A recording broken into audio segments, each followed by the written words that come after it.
Hi, everyone, and welcome once again to Hargrave Ministries interview from Israel.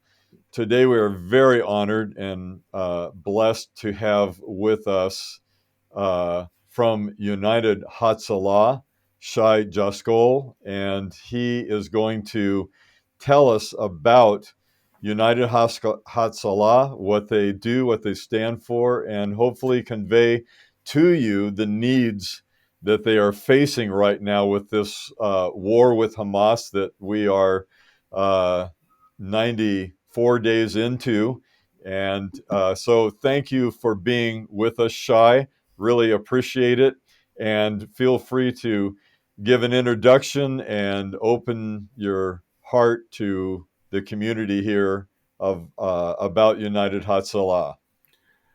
Well, I really am honored and I appreciate so much you having me on. And it's really a blessing to be able to convey a little bit about what's going on in Israel and specifically with United Hatzalah. Hatzalah means rescue, and United Hatzalah is exactly that. It's a completely volunteer force of over 7,000 civilians who, in addition to being citizens or members of the state of Israel, from all backgrounds, they all give of themselves to provide free and fast medical services throughout the country, the state of Israel, from the northern Golan Heights down to Eilat or anywhere between an Israeli citizen can go.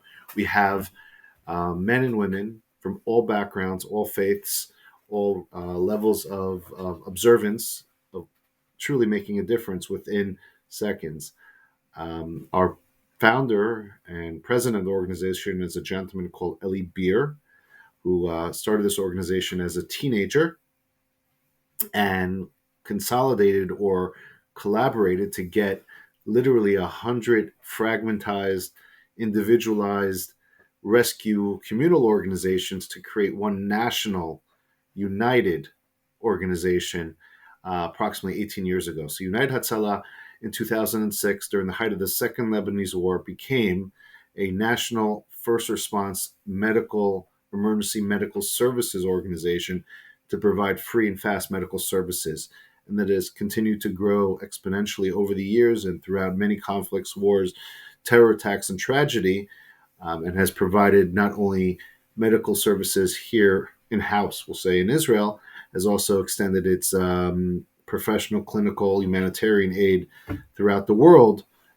throughout events over multiple years, through human or natural disaster, through Ukraine to Turkey to other places in the world that needed Morocco that recently as well, let alone obviously the war with uh, with Hamas that's been going on since October 7th. So we and myself, as someone who grew up in the U.S., grew up in New Jersey, had a background in emergency medical services since the early 90s, and have studied this and been educated and have degrees in this. There's nothing that I wear more proudly on my sleeve, or frankly, as I'm doing this interview with you here with our vest and our identification, to really share, I would say, the beauty of this of Israel, the people of Israel. When I say the people of Israel, I'm talking about people of all backgrounds, putting them together for one common mission to provide free, fast, or as we say in Hebrew, from the neshama, from the soul, to connect and unite with absolutely everyone, never asking for a dollar, never billing or invoicing anyone, and frankly, just giving that free professional care within seconds. And actually, within the last year, as I mentioned, Eli Beer, who started this organization, continues to respond as well when he's available, when he's in the country, has actually come out with a book that you can actually find on Amazon called 90 Seconds, because that is our goal. We're the fastest ambulance response agency in the world, where our goal is 90 seconds. And I would say at worst, we're at 3 minutes. So on average throughout the state of Israel, we're at 3 minutes or better. And many communities, including the holy city of Jerusalem, plus many other large population centers throughout the country, within a minute and a half, as you're still getting assistance on our phone from our dispatchers, you're actually having the man or woman walking in your front door who's a trained EMT, paramedic, nurse, midwife, or physician. I really love what you're saying. I love this story. I've heard it before, and I'm so glad that everyone gets to really be introduced to this. I think one of the unique concepts about United Hatzalah is you get there however you can. I've seen bicycles, motorcycles, whatever it takes to get to the scene. Can you tell us a little about that? Sure, absolutely. There's always a little humor involved, and obviously, as we're thinking and sitting here and having this beautiful conversation, my heart, and I'm sure yours and all your listeners are just praying for the safety of the people of Israel, the hostages, people who we don't know their fate, including some of our volunteers who've been ripped out of their homes, volunteers who were just civilians in their residence on that October 7th, Saturday, Sabbath morning, literally ripped out of their homes, or if they actually put on their respective um, protective or response equipment and actually were then abducted and taken, and we have not heard for nearly 100 days of their status. And, in our own way, in our own prayers, in our heart and our souls, we're thinking of them, let alone to the many people, including our volunteers, who paid the ultimate price and actually fell in battle as they responded just to provide care to others. And we could get there and discuss that a bit. But I think many people know the organization for something that has been coined the AMBU cycle, the ambulance motorcycle, the first in the world that combines the medical response professionalism of a trained EMT or paramedic responding within those seconds on a motorcycle that has all the medical equipment with them at all times. So the traditional model of myself from New Jersey and many other volunteer ambulance services throughout the world, when the emergency arrives, you need to go to the station, pick up the ambulance, then respond to the medical emergency. Here, we're saying, you know what? At your home, at your place of business, at your house of prayer, take the emergency vehicle with you and have it with you at all times. So this we're completely NGO funded by donations from $1 to $1 million or anything in between. Our funding goes to the streets of Israel completely with nearly zero overhead costs. And with those funding and foundations or personal support, we're able to do that, to have everything aside from the stretcher at the patient's bedside within those critical 90 seconds. So essentially, if it's a volunteer who has their equipment in their personal vehicle, or perhaps has been issued with specialized training in emergency medical ambu cycle, they essentially are going to their work, to the house of prayer, or going shopping at the corner market with essentially everything from the defibrillator, from the oxygen, from the EpiPen, and anything in between to stabilize, treat, and save a life within those critical seconds. The beauty is we have over 1,000 of those, 1,200 actually, spread throughout strategically through the country. And we use technology actually initially developed in-house prior to the first smartphone, the first iPhone ever even coming out, of what nowadays people would describe as an Uber type of system, Uber for ambulances, Uber for life-saving, essentially that monitoring or that querying that happens by software of locating the closest volunteer within 5 seconds and the message going directly to each one of us. So it's not based on, am I in Jerusalem or Tel Aviv or Eilat at the moment? It's perhaps, where can I be most useful? So home residence or home office location, irrelevant. Where does the GPS locate me and gives me literally up to 5 seconds to say yes or no. And if I don't answer quick enough or I say no, it will then jump to the next certified individual with the equipment to save that life. And we're able to specialize it. So if you need a more highly trained physician or paramedic, we could get them. If it's a emergency baby delivery, we could get a midwife or female volunteer, so it's more comfortable for the expecting mother. And taking all those sensitivities and clinical specialties into effect on a day-to-day basis, which we respond to approximately 2,000 emergencies.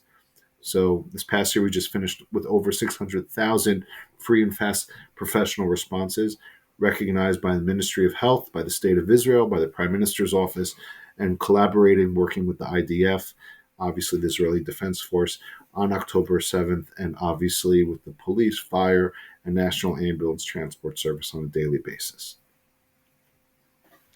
It's fantastic. One thing, a couple things. One is, having been to Israel many, many times, I can absolutely appreciate the motorcycle and its ability to get through the traffic, because there's no way to have a fast response in a lot of the traffic situations there. So that is absolutely brilliant. And then the technology behind locating the closest individuals and getting people there as quickly as possible is really a tremendous thing. But really, what it expresses to me, it is the heart of Israel.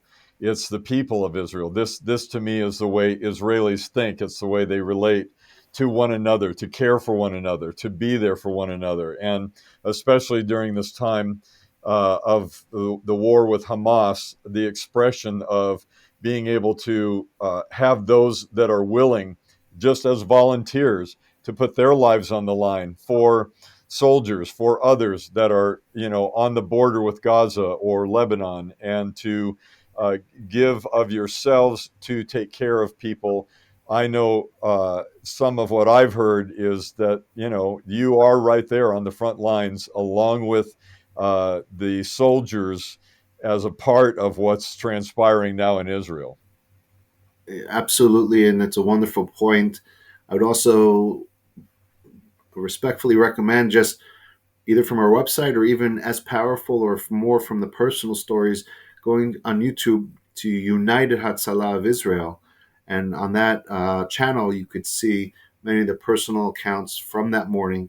One particular very powerful story, even though it was the Sabbath, when our ambulance responded down, we had 26 ambulances respond down from other parts of the country. And to say it was a miracle or a blessing from above, from God, and then none of our responders who came from out of the region down into that war zone were actually killed, and that would be considered truly a blessing.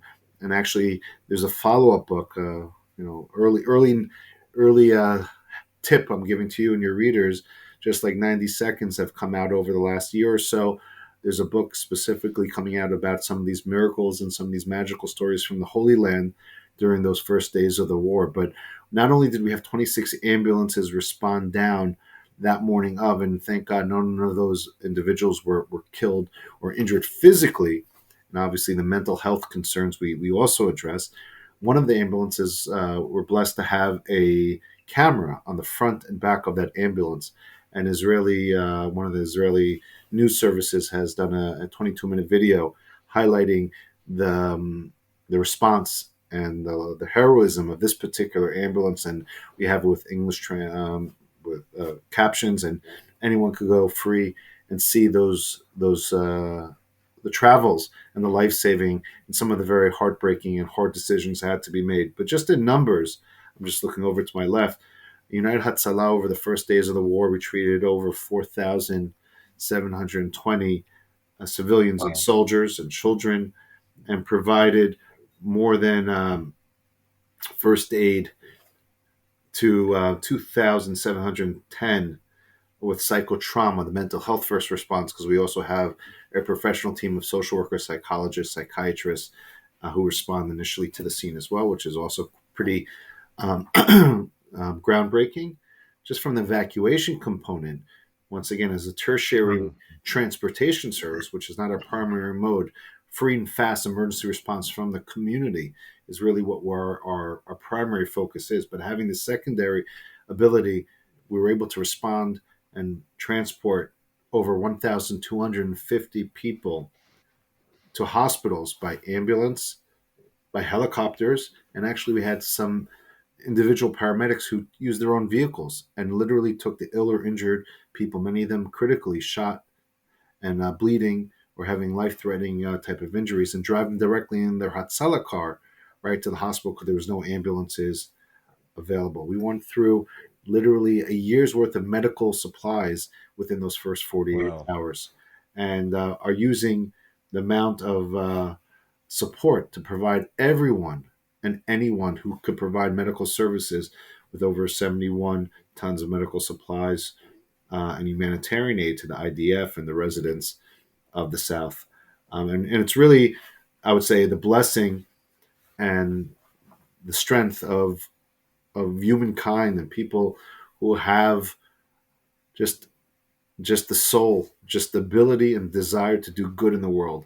If people want to talk about what differentiates us and what could separate us, there's no place for that in United Hatzalah. There's no place, frankly, in my opinion, at least in the state of Israel. The strength is when you're able to bring people together and find the commonality and respect and honor and love and be able to use that for good.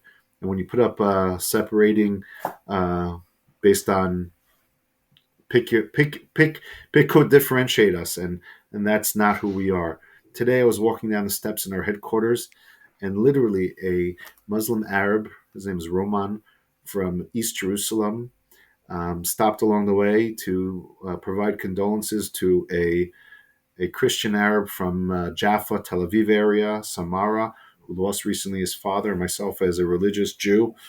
And I looked at each other and looked at an ultra religious gentleman with the peyot, the side curls, and a black garb, traditional from Europe.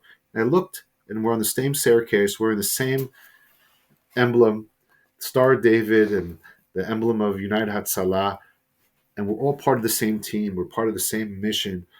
You know, we all respect life. We all want to preserve life. We all want to help each other and recognize that we're in this together.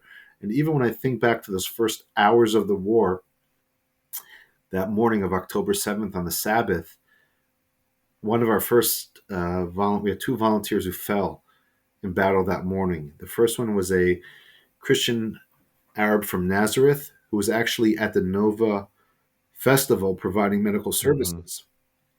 He had the opportunity to leave, Wow. and he told his Jewish Israeli partner, "I speak Arabic. My family's been in this region for years.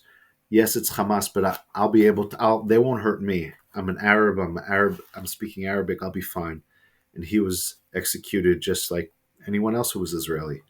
To the second volunteer Mm-hmm. of ours, who actually I've never seen his image because he was a security officer for the state of Israel Defense Forces, and he was a volunteer medic in his private life, and he responded down there as a security officer. And his life was taken as he was trying to defend us. So the third volunteer Wow. was a rabbi from the city of Sderot. And there's videos on this on our YouTube channel. He was on his motorcycle responding to the initial attack, and he was shot by a sniper on the top of the police station in Sderot, an Israeli city. And he was shot through the Mm. face and left to die until multiple hours later, till finally he was able to be rescued. And just to the fourth volunteer, a Bedouin Muslim physician who actually, I believe, Romania, he studied medicine, came back to Israel to live with his family. His Muslim family was under siren attacks and just like everyone else in the country that morning, but he still went towards the hospital where he is a physician. And you can hear his personal account once again on our channel, where he describes how individuals who were initially dressed like Israeli IDF army officers tried to stop him and blockade him, and then took out an AK-47 and shot him in the chest. But he was wearing a protective, bulletproof United Hatzalah vest that we gave him. Eli Beer, the United Hatzalah gave him. It saved his life. They then approached his car. They thought he was a Israeli spy. He started speaking to them in Arabic, and they tested him. His test was, "Can you name the 10 wives of Muhammad, their prophet?" He only knew 6 out of 10. It was enough not to get killed, but they then unfortunately incapacitated him, tied him to a pole at this intersection on an Israeli highway, and then continued to murder all Israelis, regardless of faith, as they continued to drive by, try to escape this terror zone. And they told him in Arabic, "The reason we're keeping you alive and not killing you on the spot is because the IDF and the Air Force is above us, and you're our human shield." So, him as a trained physician who returned to Israel as a practicing Muslim was still shot. He was still Mm-hmm. used as a weapon to kill others, and as a trained physician was not allowed for multiple hours to the Israeli Defense Force was able to rescue him. And he's on his personal account mentioning how his protective gear and bulletproof vest of United Hatzalah. This is a man who has his own life, his own family, his own profession, but he still gives back to step out of that community or out of his personal life to help anyone and everyone. One of the people he's most noted for saving, actually, or treating, and unfortunately perished, was a Jewish Israeli religious motorcycle rider of ours that was killed by a aggressive driver when he was on his motorcycle. And who was the first one who came to respond? This Muslim Bedouin physician from the south who lives in the Dimona southern community in the middle of the desert. So the beauty of this country cannot be erased. The history of how we got here and our strength of uniting or connecting or being one is going to continue for generations and for the future. And that's really what I think is really an honor to be part of. And the idea of people always thank us as volunteers for coming and helping them at their moment of true need. But it's truly an equal sense of appreciation, recognition, and honor because it does so much for us and so much meaning that it gives to each one of us to be able to be there for someone and we mutually value and appreciate and get so much back from giving those type of cares at the moment of need for so many people. That's really tremendous, and it does define, I think, the heart of uh, Judaism, but Israel as a country and the people of Israel, whatever religion or race or anything, is a respect, a love for life, and a drive to protect life. That is the absolute line between what we see in Hamas and what we're experiencing through their actions, and the defining of who is and what is Israel and who are the Israelis. And it's that love for life, respect, drive to save life, while the other is a rejoicing in death. And there you have the dichotomy between the two. So I think you've expressed it uh, as clearly as it can be expressed, and we will try to do something to turn people to these YouTube videos. I know I've seen a few of them. I've wondered about grabbing some of them, even posting them on our website, because I think the easier it is for people to get to it, It's or at least have links somehow connected with this interview so people can find these. absolutely, and it would be our honor if anyone and when everyone can and does arrive in Israel to reach out to us. I'm happy to leave my personal contact information, phone, WhatsApp, or email, just to personally give anyone a tour or personal experience of what it means and show from behind the scenes, from our command and control center, from the diversity, from the leadership of people of all backgrounds to women and men, and able to say, you know what, this is the only way we move forward. This is the future of humankind, the people of Israel, the state of Israel, and the only way we could overcome evil is by banding together and doing good, and the mitzvah, the ability to do and bring Yes. that's on every single person. And I've learned this and I've seen this from, as I mentioned his name a few times. He also has a very powerful story of how Eli Beer. He grew up in and was born in Israel, a child of an immigrants from New York City. But as a young man, seeing buses blow up in front of him at the age of 5 or 6, or many terror attacks that he responded to over the last 35 years. But October 7th, when I met up with him in Jerusalem, and he said to me, "Shai, this was the worst day of my life." As a man who nearly died during Corona personally, to bury or see family members injured or killed during terror attacks, to see him at that point after the war was just starting and battles were still blazing, his own family members who were also volunteer medics but frankly, the 7,000 of us throughout this country who he looks us as his children, his responsibility, and this network of family that provides this type of free soul based clinical expertise. Um, it hasn't stopped, and we're at almost 100 days.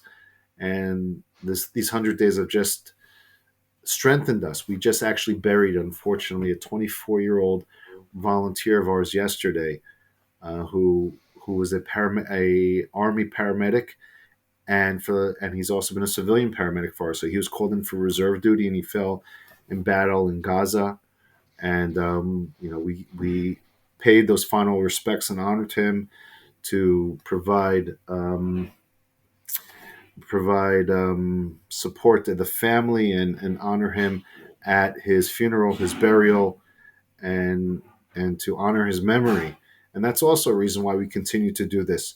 This is personal. This is personal for all of the state of Israel, the nearly 10 million people who live in this country, and the multi millions who around the world that are connected emotionally, physically, socially, and they're always on a little bit of a joke. I don't know if they how many degrees of separation or how many degrees to Kevin Bacon that old joke goes, but here it's 1 degree. If I last night was speaking about this young man who perished and fell honoring and protecting the state of Israel as a soldier, but also as a paramedic, to find out that my daughter had a connection through one of her classmates in law school who knew him, and because of that, one of the premier law schools in Israel today didn't have school. They canceled all classes because of the funeral, because he was a classmate in year 2 of law. And then my other child, who's in medical school now, he went to a funeral of a fallen comrade that he's known from his army days and a volunteer in the ambulance as well. Mm-hmm. So so it's personal and it continues to be personal. We have actual volunteers to this moment who were ripped out of their home. We go to their home, we see their orange vest, we see their walkie-talkie, but they're not there because they're unfortunately in an unknown status in a tunnel underground, being held under horrific conditions for 100 days by the enemy. So we have buried, we've had personal volunteers who've put themselves in harm's way, who've been injured during these initial days or the following days of follow-up missile attacks in the north and the south. And we understand this isn't going to end tomorrow, but we know that only with the support organizationally, not only in prayers, but also financially, we're going to continue. We're going to overcome. The people in the state of Israel are strong. The history speaks for itself. Generations Mm-hmm. will look back and show about the honor, the heroism, and frankly, I think, and also from above, heavens are looking down on people who are siding with good and are supporting in prayers and supporting in visiting, supporting in their actions, advocating and supporting financially in other ways what's going on in the state of Israel and for the Jewish people. And for my little corner of the world, I just say Toda Rabah, thank you, and I'm honored and humbled to share our story with you.